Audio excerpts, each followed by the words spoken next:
अब शुरुआत करते हैं हमारे खास कार्यक्रम हथकड़ी की। अगले कुछ देर हम आपको दिखाएंगे राजस्थान के जुर्म की हर वो कहानी जिससे आपको रहना चाहिए सावधान।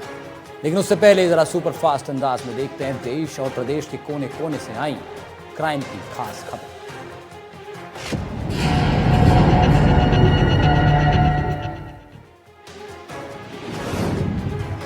जयपुर ग्रामीण की दूदू में युवक युवती को पेट्रोल डालकर जिंदा जलाने की कोशिश, दोनों की हालत गंभीर, एसएमएस अस्पताल में कराई है भर्ती। राजगढ़ में नशा तस्करी मामले में बड़ी कार्रवाई, पुलिस ने 2 को किया गिरफ्तार, 10 करोड़ की एमडी के साथ तस्कर गिरफ्तार। टेनिस बावरिया हत्याकांड में बड़ी सफलता, 50-50 हजार के 3 इनामी गिरफ्तार। दौसा के सलेमपुर थाना पुलिस की बड़ी कार्रवाई, चोरी की बड़ी वारदात का किया खुलासा, 36 लाख के आभूषण बरामद। इंदौर में एटीएम काटकर 12 लाख की लूट, गैस कटर से काटकर लाखों की चोरी। बाइक चोरों का आतंक जारी, देर रात फिर बाइक चोरी की वारदात आई सामने, स्थानीय लोगों ने पुलिस पर उठाए सवाल। अलवर के ट्रांसपोर्ट नगर में बंद मकान में चोरी, ताला तोड़कर अज्ञात चोरों ने वारदात को दिया अंजाम। दिल्ली के शराब ठेके पर फायरिंग, 2 आरोपी गिरफ्तार, 2 अभी भी फरार।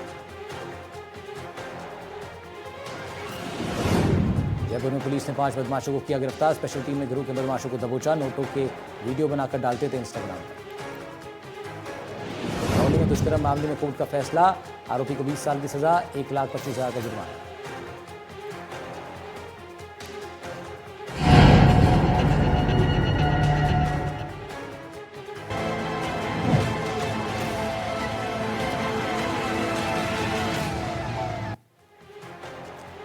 डेस्टिनेशन वेडिंग के लिए मशहूर उदयपुर में इन दिनों शाही शादी की चर्चा है। शादी समारोह की भव्यता या विदेशी मेहमानों की वजह से नहीं, बल्कि 300 करोड़ से ज्यादा के भुगतान की वजह से। मामले में प्रवर्तन निदेशालय ने अहम खुलासा किया। दरअसल ये ट्रांजैक्शन बाइक टैक्सी राइडर के बैंक खाते से हुआ, वो भी 331 करोड़ रुपए का। क्या है ये पूरा मामला, हथकड़ी में देखिए।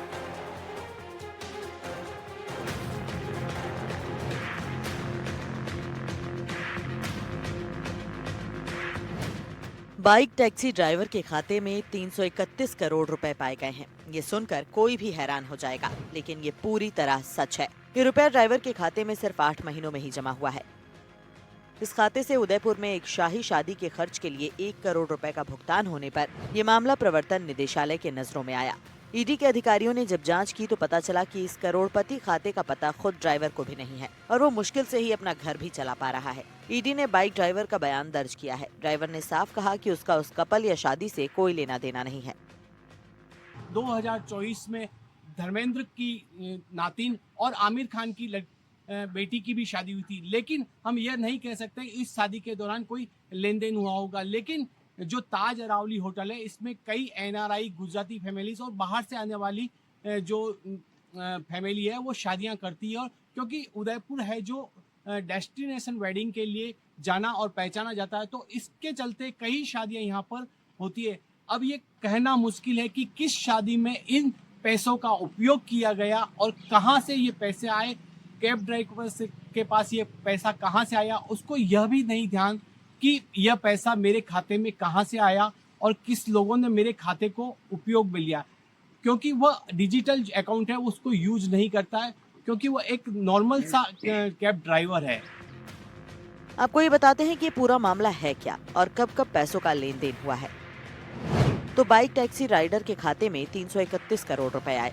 राइडर के खाते से 331 करोड़ का ट्रांजैक्शन हुआ। 19 अगस्त 2024 से 14 अप्रैल 2025 के बीच में ये पैसे आए। ड्राइवर के खाते में 331.36 करोड़ रुपए जमा हुए। पैसे जैसे जमा होते उन्हें आगे भेज दिया जाता। ट्रांजैक्शन में म्यूल अकाउंट का इस्तेमाल किया गया। पूरा मनी ट्रेल 1x बेट नाम की ऐप से किया गया। काला धन घुमाने के लिए खाते का इस्तेमाल हुआ। अब आपको ये बताते हैं कि आखिर इस पूरे मामले का खुलासा कैसे हुआ। संदिग्ध खातों की जांच से इसका खुलासा हुआ। बेटिंग को लेकर ईडी की जांच में ये खुलासा सामने आया। मनी ट्रेल बेटिंग ऐप पर यह खुलासा हुआ। ईडी ने ड्राइवर से पूछताछ की। ड्राइवर ने पैसे की जानकारी से इनकार किया। जानकारी के मुताबिक इन रुपयों का इस्तेमाल उदयपुर की होटल ताज अरावली में हुई एक शादी में हुआ था। तो आखिर शाही शादी से इन रुपयों का क्या कनेक्शन है, ये भी समझिए। उदयपुर में एक हाई प्रोफाइल लग्जरी वेडिंग हुई। खाते से इस हाई प्रोफाइल शादी का भुगतान हुआ। 1 करोड़ रुपए से ज्यादा भुगतान खाते से हुआ। ताज अरावली में शादी में ये पैसा इस्तेमाल हुआ। गुजरात के एक युवा नेता की शादी का भुगतान हुआ। शक के घेरे में नेता और उसके परिवार वाले भी हैं। इस मामले को लेकर कई तरह के सवाल उठ रहे हैं कि आखिर ये नेटवर्क कौन चला रहा है, ये पैसा किसके पास से आया, किसने इस खाते को ऑपरेट किया, खाते की असली लॉगिन किसके पास है, ड्राइवर तक ये लिंक कैसे पहुंचा। कह सकते हैं कि ईडी की जो खोजबीन है वो बहुत गहनता से होगी, और क्योंकि जो पैसों का लेन देन एक मामूली से कैब ड्राइवर के खाते से हुआ है, तो अब देखना यह होगा कि किन किन लोगों के पास ये पैसा आया है और किन लोगों ने ये पैसा किस तरह से घुमाया है। तो संदिग्ध लोगों के लिए कई बार पहचान करनी पड़ेगी और कई बार पूछताछ के दौरान ही ये सामने आ पाएगा कि ये किन खातों से लेन देन हुआ और किन लोगों ने ये जो पैसा है उपयोग लिया है। अधिकारियों का मानना है कि ये खाता एक म्यूल अकाउंट के रूप में इस्तेमाल किया गया है। म्यूल अकाउंट का मतलब क्या होता है, ये भी आपको बताते हैं। म्यूल शब्द का मतलब होता है खच्चर। पैसे को एक खाते से दूसरे खाते में घुमाते हैं। अवैध पैसे को लीगल करने का जरिया है ये। ईडी का अनुमान है कि मनी लॉन्ड्रिंग रैकेट कमजोर वर्ग के लोगों के खातों का इस्तेमाल करता है ताकि बड़ी रकम को वैध दिखाया जा सके। इस खुलासे के बाद कई बिजनेसमैन और इवेंट कंपनियां भी जांच के दायरे में आ गई हैं। जांच के दौरान प्रवर्तन निदेशालय संदिग्ध खातों और ट्रांजैक्शन का ऑडिट कर रहा है। ड्राइवर के बैंक लॉगिन और लेन देन का पूरा रिकॉर्ड खंगाला जा रहा है ताकि रैकेट में शामिल बाकी लोगों की पहचान की जा सके। अब देखना यह है कि प्रवर्तन निदेशालय जो ये लेन देन हुआ है वो किन के द्वारा किया गया और किन लोगों ने इसका इन्वॉल्वमेंट था, उस कड़ी तक पहुंच पाती है या नहीं पहुंच पाती है। उदयपुर से संजय व्यास, एनडीटीवी। उधर अलवर से एक हैरान कर देने वाला मामला सामने आया। यहाँ एक कांस्टेबल अपनी दूसरी शादी रचाने होटल पहुंचा। इस बात का पता उसकी पहली पत्नी को चल गया, वो भी होटल पहुंच गई। पत्नी के होटल पहुंचने के बाद वहां हाई वोल्टेज ड्रामा हुआ। पूरी रिपोर्ट देखिए।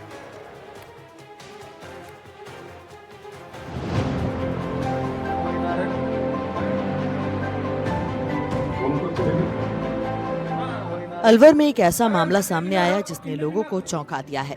होटल में मेहमान बैठे थे, माला तैयार थी, दुल्हन सजी धजी खड़ी थी और ऐसे में एंट्री हुई शख्स की पहली पत्नी की। अलवर शहर के अरावली विहार थाना क्षेत्र में बड़ा हाई वोल्टेज ड्रामा देखने को मिला जब विजय मंदिर थाने में तैनात कांस्टेबल जयकिशन अपनी दूसरी शादी रचाने होटल पहुंच गया। लेकिन इससे पहले ही उसकी पहली पत्नी ने मौके पर पहुंचकर हंगामा खड़ा कर दिया। पहली पत्नी ने पुलिस को दिए गए अपने बयान में चौंकाने वाले खुलासे किए हैं। पीड़िता का कहना है कि वो 2021 से अपने पति से अलग रह रही थी। जयकिशन ने आज तक उससे तलाक नहीं लिया। बिना तलाक लिए दूसरी शादी रचाने जा रहा था। उसे और उसके परिवार को धोखा दे रहा है। पीड़िता ने आरोप लगाया कि ना तो किसी तरह की कानूनी प्रक्रिया पूरी की गई और ना ही उसे सूचित किया गया। सर मुझे पता था पहले ये चीज के बारे में, हमको सूचना मिली थी पहले क्या ये शादी कर रहा है पहले से। कौन है ये? मेरे हस्बैंड है सर। क्या नाम है? जयकिशन। जयकिशन। कब जी। शादी हुई थी आप लोगों की? सन 2011 में। सन 2011 में। जी। कहाँ पर हुई थी? मेरे घर पे हुई थी। तलाक हो गया क्या आपका? नहीं, अभी नहीं हुई है। कितने बच्चे हैं आप लोग के? 2 बच्चे हैं सर। 2 बच्चे हैं। हाँ जी। आप लोग सब वहीं कहाँ रहते हो? कहाँ? मैं मेरे घर पे रहती हूँ मेरे पापा के साथ। अच्छा। 8 साल हो गए इनके, ये मेरे पास ना आते हैं, ना मेरे बच्चों का खर्चा है, ना मेरे कोई देखभाल है, ना मेरे बच्चों की कोई किस बात देखभाल को है। लेकर लड़ाई हुई थी जब आप गए ये थे? लड़कियों के साथ संबंध में रहता है, अलग अलग लड़कियों के साथ मैंने ये पकड़ लिया है, इसलिए इन्होंने मेरे साथ छोड़ दिया। आपको बता दें कि दोनों परिवारों के रिश्तेदार और परिचित समारोह में पहुंच चुके थे। दुल्हन पक्ष को भी इस बात की जानकारी नहीं थी कि जयकिशन पहले से शादीशुदा है और अभी तक तलाक भी नहीं हुआ है। इस बीच पहली पत्नी को सूचना मिली कि जयकिशन दूसरी शादी करने जा रहा है। सूचना मिलते ही वो अपने परिवारजनों और कुछ सामाजिक कार्यकर्ताओं के साथ होटल पहुंची। होटल आते ही पहली पत्नी ने बवाल मचाना शुरू कर दिया। हंगामा बढ़ते देख जयकिशन ने दुल्हन का हाथ पकड़ा और सीधे होटल के बाथरूम में घुस गया और अंदर से कुंडी लगा ली। कुछ ही देर में मामला इतना गंभीर हो गया कि होटल प्रबंधन को भी बीच बचाव करना पड़ा और पुलिस को मौके पर बुलाना पड़ा। जयकिशन से प्रारंभिक पूछताछ की गई और दोनों पक्षों के बयान दर्ज किए गए। पहले ये था रैनी में, जो अब इसने कारनामा करा है वो रैनी थाने में ही, रैनी तहसील की एक लड़की है जिससे ये दूसरी शादी कर रहा है। हमारा ना कोई डिवोर्स हुआ है इससे और ना ही कोई सामाजिक तौर पे कोई फैसला हुआ है। हमको जब पता चला तो हम एसपी साहब के पास पेश हो, हमारा केस भी चल रहा था। हमने जब इसको पहले पकड़ा था ये 2017 से हम दूर रह रहे हैं। हमारा इसका 8 साल से कोई संपर्क नहीं। नहीं, लेकिन डिवोर्स अभी जो हुआ नहीं है आप लोगों का, और आप यहाँ दूसरी शादी कर रहे हैं, ये तो गैर कानूनी, क्योंकि आप खुद पुलिस में नहीं, हैं। शादी नहीं कर रहा मैं, दूसरी शादी नहीं कर रहा, सिर्फ बातचीत करने के लिए हम इकट्ठे हुए। अच्छा, आज बातचीत करने के लिए इकट्ठे हुए थे आप लोग, लेकिन गेट पर बाहर माला वालाएं भी पड़ी हैं जो वो शादी हम की। वो मुझे पता नहीं है उसका। परिवारजनों और पुलिस के समझाने के बाद विवाह की रस्में रोक दी गईं। दुल्हन पक्ष हादसे से आहत दिखा और आरोप लगाया कि लड़के पक्ष ने जानकारी छिपाकर धोखाधड़ी की है। घटना के बाद होटल परिसर में घंटों तक अफरा तफरी का माहौल बना रहा। इस पूरे घटनाक्रम ने पुलिस विभाग की कार्यशैली पर भी सवाल उठाए हैं, क्योंकि आरोपी खुद एक कांस्टेबल के पद पर तैनात है। फिलहाल पुलिस इस पूरे मामले की जांच कर रही है। आगे क्या होता है ये तो जांच के बाद ही पता चल पाएगा। जो भी न्यायालय की बनती है, न्यायालय ने इसको पाबंद कर रखा है, इनको कोर्ट में कार्रवाई करनी चाहिए। कोई एफआईआर या परिजनों की शिकायत पर अभी कोर्ट में कार्रवाई होगी। मामला कोर्ट में होने के चलते पुलिस ने कार्रवाई को लेकर के उनको आश्वस्त किया कि जो भी कोई कार्रवाई है उसको लेकर के वो कोर्ट में कार्रवाई करे और कोर्ट के आदेश के जो अभी चल रहे हैं उन्हीं की पालना की जाए। और कांस्टेबल को पाबंद किया गया है कि वो इस तरह की घटना को फिर से अंजाम ना दे, और लड़की पक्ष को भी इस बात को लेकर पाबंद किया गया। मामले को लेकर के करीब 1 घंटे तक ड्रामा चला और पुलिस ने दोनों को भी समझाइश कर वहां से भेज दिया, जिसके चलते वहां शादी जैसा माहौल, वो एक तनावपूर्ण माहौल बन चुका था, जिसमें दोनों ही पक्षों के लोग आमने सामने भी नजर आ रहे थे। अलवर से मुदित गौड़, एनडीटीवी। गुजरात में पकड़े गए 3 आतंकी और दिल्ली में हुए विस्फोट के बाद राजस्थान में भी हड़कंप।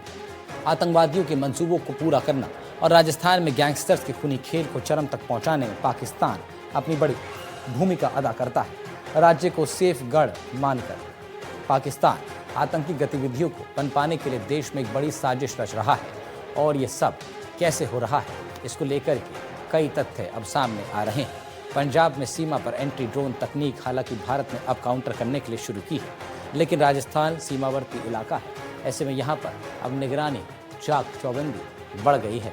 खासतौर पर बॉर्डर पर बीएसएफ की पैनी नज़र है। सीमावर्ती इलाकों में जो गांव हैं उनकी गतिविधियों पर भी पुलिस अपनी नज़र बनाए हुए है। ये फुटेज आप देखिए जिसमें घुस करके गोलियां चला दी गई। स्लीपर सेल और स्थानीय नेटवर्क इसमें काम कर रहा है।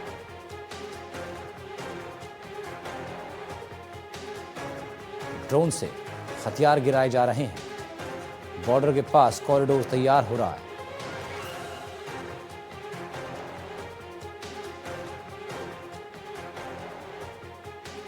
तस्वीरें हम आपको दिखा रहे हैं किस तरीके से गैंगस्टर्स का पूरा खेल चल रहा है, और इसमें पाकिस्तान अपनी बड़ी भूमिका निभा रहा है हथियार सप्लाई करके।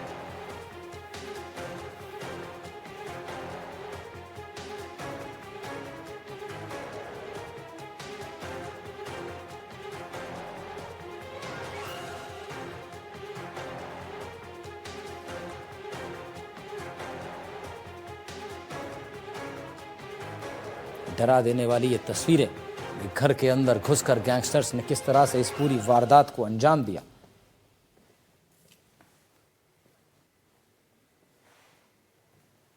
जरा अब एक रिपोर्ट आपको दिखाते हैं।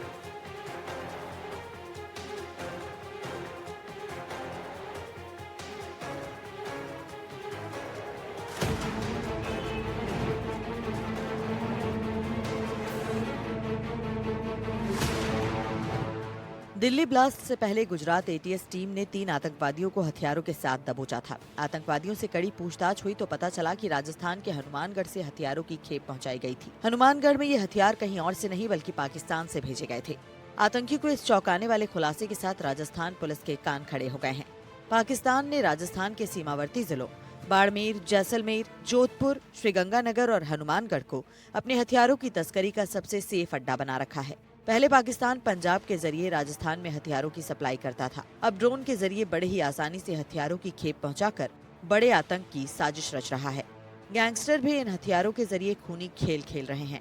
सुखदेव सिंह गोगामेडी जैसे हत्याकांड में तुर्की और चाइना मेड हथियारों का इस्तेमाल किया गया था। अनमोल विश्नोई ने भी भारत आने के बाद एनआईए की जांच में पाकिस्तान से ड्रोन के जरिए हथियारों की तस्करी का खुलासा किया है। पाकिस्तान से होने वाली हथियारों की इस तस्करी के नेटवर्क को लेकर अब राजस्थान एटीएस भी जांच पड़ताल में जुट गई है। पाकिस्तान की नज़रें इन दिनों राजस्थान के सीमावर्ती इलाकों पर है और पाकिस्तान में बैठे आका लगातार राजस्थान के सीमावर्ती इलाकों में ड्रोन के माध्यम से हथियारों की तस्करी कर रहे हैं। अनमोल विश्नोई ने भी हाल ही में पूछताछ में खुलासा किया है कि उसकी गैंग को जो हथियार मिलते थे वो पाकिस्तान से ही ड्रोन के माध्यम से आते थे।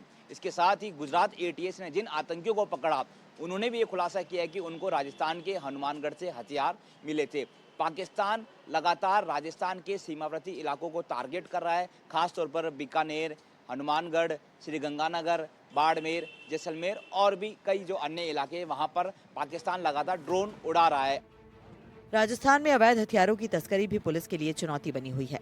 हाल ही में झुंझुनू, हनुमानगढ़ और धौलपुर जैसे जिलों से AK-47 राइफल, 32 बोर की पिस्तौल समेत कई विदेशी हथियार बरामद हो चुके हैं। गैंगस्टर को हथियार बड़े ही आसानी से उपलब्ध हो रहे हैं। पुलिस के रिकॉर्ड के मुताबिक 2025 में अब तक 300 से ज्यादा अवैध हथियारों की तस्करी के मामले सामने आ चुके हैं। बीते सालों के मुकाबले ये संख्या दोगुनी है। 2024 में 174 मामले सामने आए थे। 2023 में अवैध हथियारों के 150, 2022 में 141 और 2021 में 125 अवैध हथियारों के केस दर्ज किए गए थे। साल 2021 से अब तक सीमा पार से ड्रोन के जरिए होने वाले हथियारों और मादक पदार्थों की तस्करी को लेकर राजस्थान पुलिस भी चिंता में है।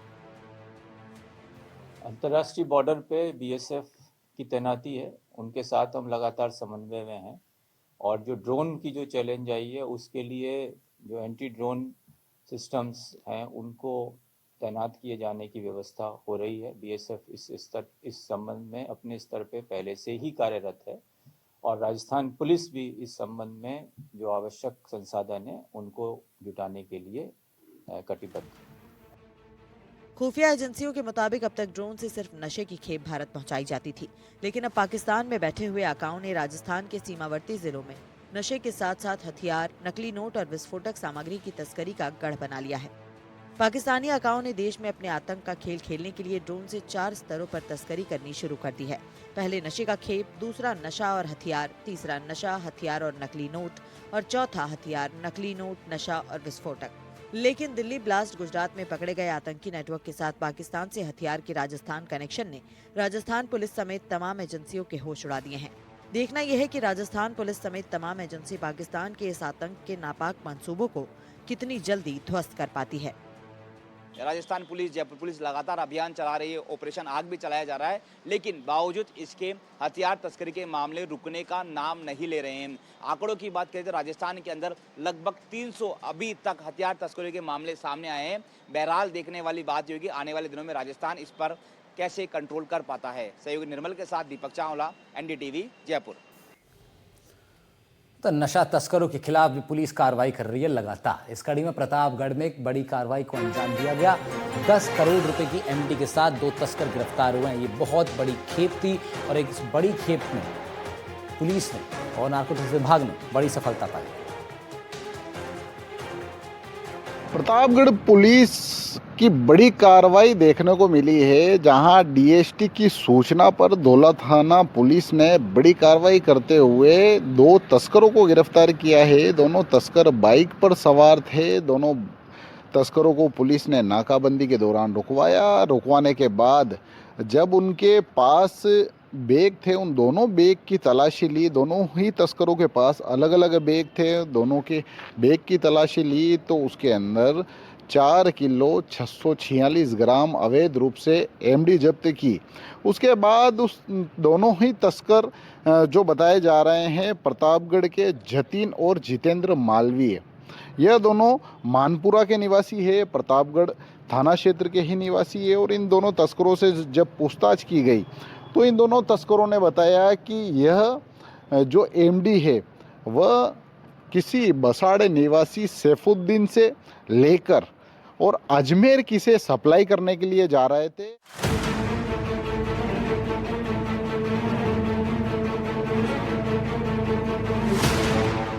नशे के खिलाफ चलाए जा रहे ऑपरेशन चक्रव्यूह के तहत धौलापानी थाना पुलिस और DST टीम ने एक बड़ी कार्रवाई की है। पुलिस ने संयुक्त अभियान में 4 किलो 646 ग्राम MD जब्त कर 2 आरोपियों को गिरफ्तार किया है। जब्त की गई MD की अनुमानित कीमत 10 करोड़ रुपए बताई जा रही है। पुलिस अधीक्षक बी आदित्य ने बताया कि जिले में मादक पदार्थों की तस्करी को रोकने के लिए चलाए जा रहे ऑपरेशन के तहत धोलापानी थाना पुलिस और जिला पुलिस की विशेष टीम द्वारा राष्ट्रीय राजमार्ग 56 पर नाकेबंदी की जा रही थी। तभी एक बाइक पर सवार 2 व्यक्ति आते हुए दिखाई दिए, जिन्हें रोककर पूछताछ की गई। एक मोटरसाइकिल पे 2 लड़के आए थे, जिनको रोक के तलाश ली गई तो उनके पास करीब 4.6 kg MD बरामद हुई।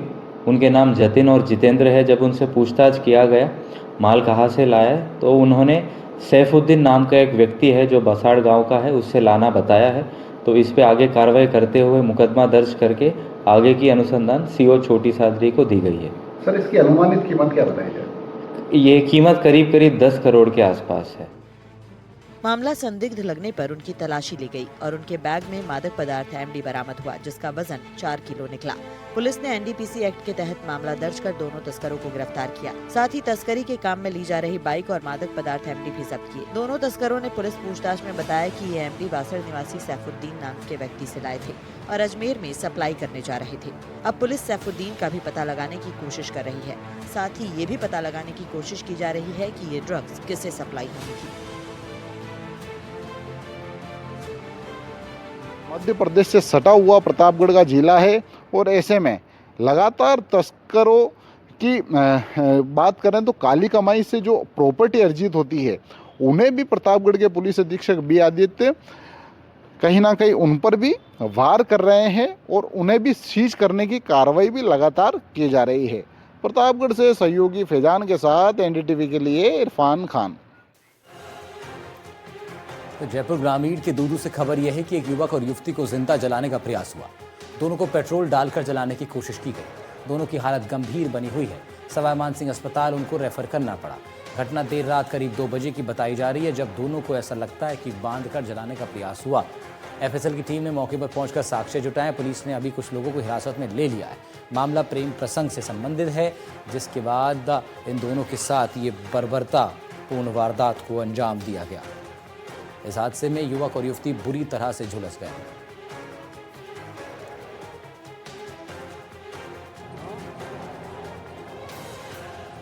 जानकारी ये कि भाई वहाँ पर जो अभी मेरे से बात हुई ना किसी संबंधी से, तो वो बोले 2 बजे के करीब घटना है। क्या हुआ था?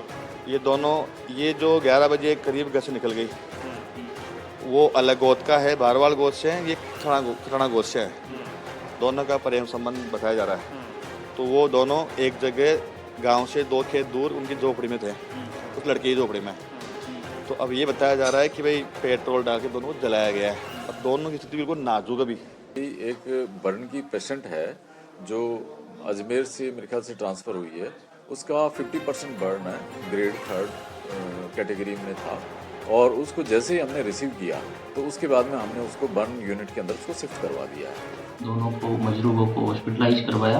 प्राइमरी जो चीज़ आई है कि वो अवैध संबंधों की मामला सामने आया है और जो मजरूब है महिला और पुरुष जो SMS हॉस्पिटल में जेल इलाज है उनके डाइंग डिक्लेरेशन स्टेटमेंट रिकॉर्ड करवा दिया और जो संदिग्ध थे जिन्होंने ये घटना कारित की उनको पुलिस ने राउंड अप कर लिया और शीघ्र ही इन प्रकरण में सूचना रिपोर्ट दर्ज की कार्रवाई की जाएगी। जयपुर के दूदू में प्रेम प्रसंग के चलते युवक युवती को जिंदा जलाने का मामला सामने आया। हालांकि अभी दोनों की जो सांसें हैं वो चल रही है और उनको SMS अस्पताल के बर्न वार्ड के अंदर शिफ्ट किया गया है और दोनों की स्थिति जो है वो काफ़ी गंभीर बताई जा रही है। जो कैलाश है वो घायल है और लगभग जो 50% से अधिक, हालांकि डॉक्टर कुछ बोलने को तैयार नहीं, लेकिन जैसा परिजन कह रहे हैं कि काफ़ी ज़्यादा वो जल चुके हैं। जो युवती है वो जो है विधवा जो है वो बताई जा रही है और कैलाश के ही खेत पर लगभग रात को 1:30 बजे 2 बजे दोनों मिल रहे थे, बातचीत हो रही थी दोनों की और अचानक से जो कुछ लोग आए, भीड़ आई और उन्होंने उस जगह को ही आग के हवाला कर दिया। जो झोपड़ी थी जहाँ पर दोनों बातचीत कर रहे थे उसी को आग के हवाला कर दिया और दोनों काफ़ी ज़्यादा गंभीर जो है वो घायल हो गए। पुलिस ने मामले में करीब 2 से 3 व्यक्तियों को डिटेन किया है और बताया जा रहा है कि वो जो लड़की है उसकी तरफ से हैं, जो लगभग बताया जा रहा है कि इसके अलावा दोनों परिवार का दोनों ही आसपास में रहते हैं और भी इनका पुराना विवाद है। जो लड़की की तरफ से कुछ लड़की जो है उस परिवार के साथ भाग के चले गई, तो ये पुराना विवाद भी उनके साथ चल रहा था और इन दोनों की प्रेम प्रसंग दोस्ती आपस में चल रही थी। कैलाश और उस युवती जो है वो विधवा बताई जा रही है और काफ़ी सालों से दोनों एक दूसरे के संपर्क में थे। कल रात को मिल रहे थे, अचानक से भीड़ आई और उस पर हमला कर दिया। दिया। बहरहाल दोनों को जिंदा जलाने की कोशिश की गई है और अभी फिलहाल एसएमएस अस्पताल के बर्न वार्ड में एडमिट है और डॉक्टर की कोशिश है कि दोनों को बचाया जाए। उधर पुलिस जो फरार है उनकी तलाश कर रही है। सहयोगी निर्मल के साथ दीपक चावला, एनडीटीवी, जयपुर। झुंझुनू से बड़ी खबर है। डेनिस बावरिया हत्याकांड में बड़ी सफलता मिली है पुलिस को। 50,000 रुपए की इनामी 3 बदमाशों को गिरफ्तार कर लिया गया। तीनों बदमाशों को ट्रेन से दबोचा गया। भीख मांगते तीनों बदमाश मिले हैं। 2 दिन पहले ही बदमाशों पर इनाम घोषित हुआ था। हिस्ट्री शीटर मदिया सहित 3 बदमाश अभी भी फरार बताए जा रहे हैं।